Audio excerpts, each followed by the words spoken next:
La catégorie Retime and Scaling va nous permettre d'avoir la main sur 4 paramètres concernant la vitesse de lecture et la résolution de nos clips. Ces paramètres, on peut les régler dans les Project Settings et d'ailleurs, c'est ce qu'on retrouve par défaut dans l'Inspector. C'est le paramétrage qu'on aura choisi dans les Project Settings. Alors, on va voir ces 4 options une par une. Tout d'abord, on a le Retime Process. Il va nous permettre de modifier la manière dont Resolve va afficher les images d'un clip dont la vitesse de lecture aurait été modifiée. Lorsqu'on va vouloir ralentir un clip dont le framerate est trop petit, un clip de 25 images par seconde par exemple, inévitablement, il va falloir rajouter de nouvelles images pour combler les trous. Et il y a plusieurs manières de faire ce travail. Pour vous montrer comment ça marche, je vous ai préparé un tout petit clip d'une voiture filmée au drone et qui drift sur une piste de course. Ce plan-là, il est filmé à 25 images par seconde et ma timeline aussi, elle est réglée sur 25 images par seconde. Alors je vais ralentir ce plan en le sélectionnant et en allant dans Speed Change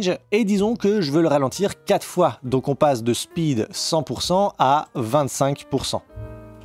On voit d'ailleurs que juste en bas, il réajuste le nombre d'images par seconde à 6,25. Maintenant que c'est fait, voilà à quoi ressemble mon clip maintenant qu'il est ralenti. Comme vous le voyez, ça saccade. Par défaut, quand on ralentit une vidéo jusqu'à obtenir un framerate inférieur au framerate de la timeline, forcément, il va falloir faire quelque chose pour faire en sorte que ma vidéo, qui n'est plus à 25 images par seconde, corresponde à la timeline qui, elle, est en 25 images par seconde. Les paramètres de Retime Process dans les Project Settings se trouvent dans les Master Settings, juste ici, tout en bas, et on va pouvoir y régler les paramètres par défaut. On voit donc que le paramètre par défaut de Retime Process, c'est Nearest, celui qu'on peut sélectionner juste ici. En changeant les paramètres dans l'inspecteur du Retime and Scaling, vous allez simplement prendre la main sur les paramètres par défaut et appliquer ce changement au seul clip que vous avez sélectionné dans votre timeline. Le paramètre par défaut, donc Nearest, va nous permettre de dupliquer les images pour combler les trous. Dans mon clip qui a été ralenti 4 fois, ça veut dire que toutes les 4 images, il va afficher la suivante et qu'entre chacune de ces images-là, il va dupliquer la précédente.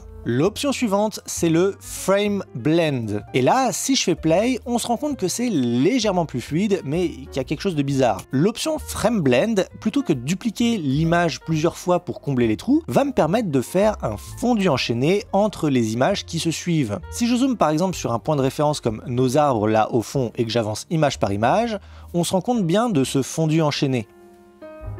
Cette option-là, elle peut m'être très utile parce qu'elle est très peu consommatrice de ressources. Alors évidemment, le ralenti n'est pas parfait, loin de là, mais pour des images qui bougent très peu, voire carrément des plans fixes, ça peut suffire largement. La troisième option qui s'offre à nous, c'est l'Optical Flow. Et là, ça va être quelque chose de totalement différent, parce que au lieu de se servir uniquement des images qui existent déjà dans mon clip vidéo, Resolve va chercher à créer littéralement de nouvelles images pour lisser mon ralenti. Et le paramètre Optical Flow fonctionne de pair avec le paramètre suivant, le Motion Estimation. Vous avez vu que quand j'étais sur les paramètres précédents, le Motion Estimation était grisé, je pouvais pas y accéder. Ce qui va me permettre de faire, c'est de choisir un paramètre de qualité pour la création de ces nouvelles images, justement. Par défaut, dans les Project Settings, il est réglé sur Standard Faster, c'est le paramètre le moins gourmand aux ressources, mais du coup, je vais pouvoir choisir d'autres paramètres pour augmenter la qualité de mon Optical Flow. Standard Faster, ça me donne ça. On peut voir qu'il y a des artefacts qui peuvent être créés, notamment dans les coins de mon image, juste ici. Et puis, de manière plus générale, tout ce qui bouge très vite dans mon image,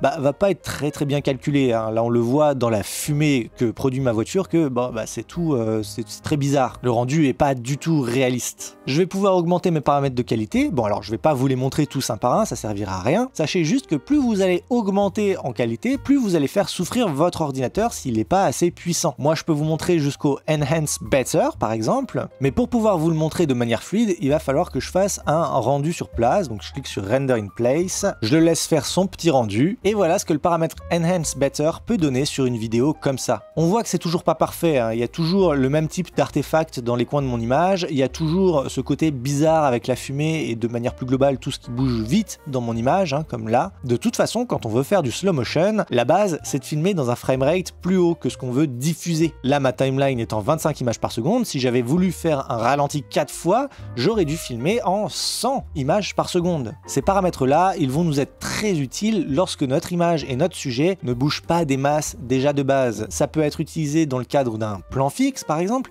ou alors même si l'on veut ralentir encore plus une image qu'on a déjà ralentie de base. Si je reprends ma vidéo de skateboard qui était déjà bien ralentie et que je veux la ralentir encore plus, bon je vais dans les speed change, je dis que je veux ralentir de 4 fois, je la mets à 25%, je me retrouve avec une vidéo encore plus ralentie, un peu saccadée certes, mais vu que là-dedans les choses ne bougent pas si rapidement que ça, et ben mes paramètres de retime and scaling vont m'être très utiles. Je vais pouvoir me remettre en mode optical flow, par exemple en mode enhance better, et désormais je me retrouve avec une image ralentie à l'extrême, vraiment très fluide et sans aucun artefact comme ce que je pouvais avoir avec ma vidéo de voiture. On a vu que le paramètre enhance better c'était très bien pour la plupart des cas, mais il y a encore un dernier paramètre et c'est le speed warp. Et celui-là, il va être vraiment très particulier parce qu'il va se servir de l'intelligence artificielle de DaVinci Resolve pour produire ces nouvelles images. Alors pour le coup, c'est extrêmement gourmand en ressources. Moi, je peux clairement pas l'afficher en temps réel sur ma timeline, donc je vais devoir refaire un rendu sur place, et au final, on obtient quelque chose comme ça. Alors, c'est toujours pas parfait, hein, on pourra toujours observer des artefacts, hein, notamment dans les coins de mon image, là où ça bouge très vite,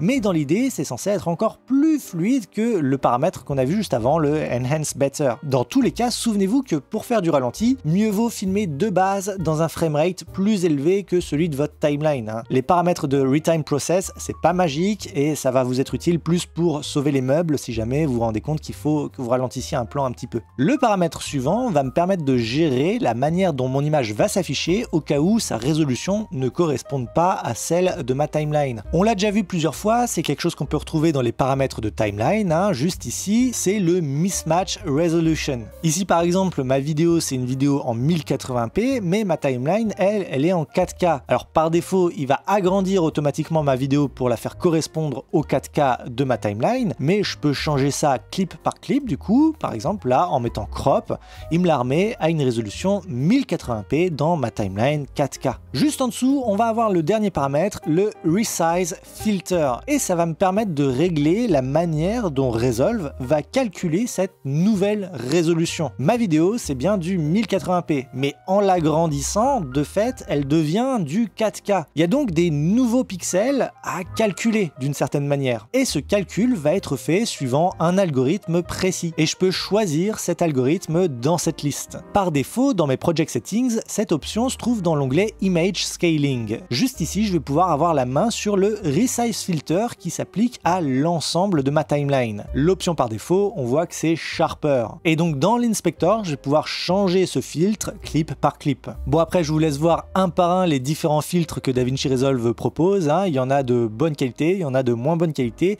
et techniquement le mode Sharper, bon bah c'est censé être celui de meilleure qualité. C'était tout en ce qui concerne la catégorie Retime and Scaling. Dans le prochain épisode, on parlera de la catégorie Super Scale, qui est elle aussi une catégorie un peu particulière parce qu'elle n'existe que sur la version payante de DaVinci Resolve. Moi j'espère que ça vous aura plu, j'espère que vous aurez appris des choses, je vous souhaite bonne journée, bonne soirée, ciao.